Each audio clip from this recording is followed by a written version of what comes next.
Assalamualaikum warahmatullahi wabarakatuh.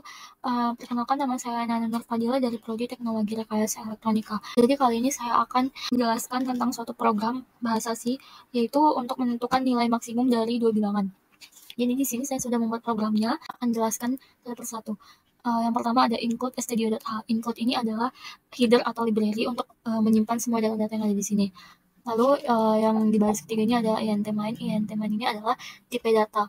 Kenapa kita menggunakan integer pada program kali ini? Karena bilangan yang kita masukkan itu adalah bilangan bulat, makanya kita menggunakan integer. Lalu di sini kita masukkan printf, masukkan bilangan pertama.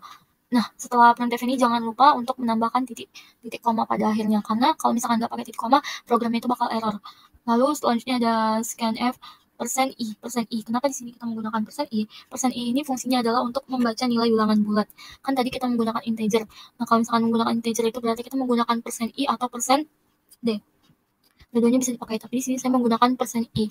Lalu koma dan bilangan 1. Nah, setelah bilangan 1 juga jangan lupa menambahkan titik koma. Lalu printf masukkan bilangan kedua. Di sini juga masih menggunakan %i dan masukkan bilangan keduanya.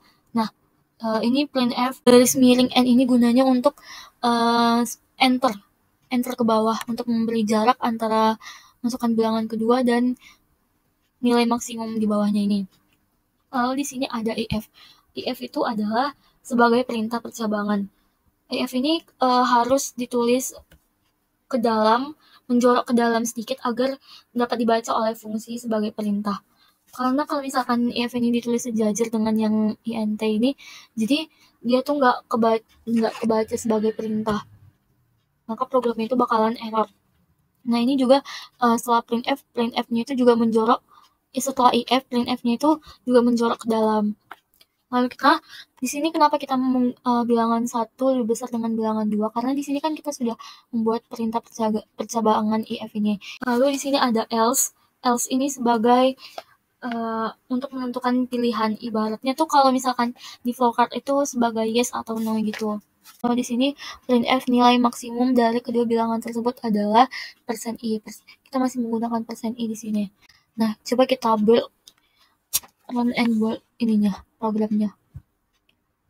Masukkan bilangan pertama, kita boleh asal memasukkan bilangan pertamanya. Misalkan bilangan pertamanya itu adalah 53, bilangan keduanya adalah 76. Nah, di sini berarti programnya sudah berjalan dengan benar. Nilai maksimum dari kedua bilangan tersebut adalah 76. Terbukti ya teman-teman, karena 76 itu lebih besar dari 53. Jadi otomatis nilai maksimumnya adalah 76. Jadi kesimpulannya adalah program ini sudah berjalan dengan benar. Yang pertama yaitu ada terminator atau untuk memulai suatu flowchart-nya. Lalu di bawah terminator ada input. Integer bilangan 1 dan bilangan 2. Kenapa integer ini memakai input? Karena integer ini merupakan proses pemasukan data. Lalu ada input lagi, printf masukkan bilangan 1 dan 2. Lalu setelah itu ada decision, if bilangan 1 lebih besar daripada bilangan 2. Kalau misalkan benar, berarti bilangan 1 adalah nilai maksimumnya. Kalau misalkan salah, berarti bilangan 2 adalah nilai maksimumnya.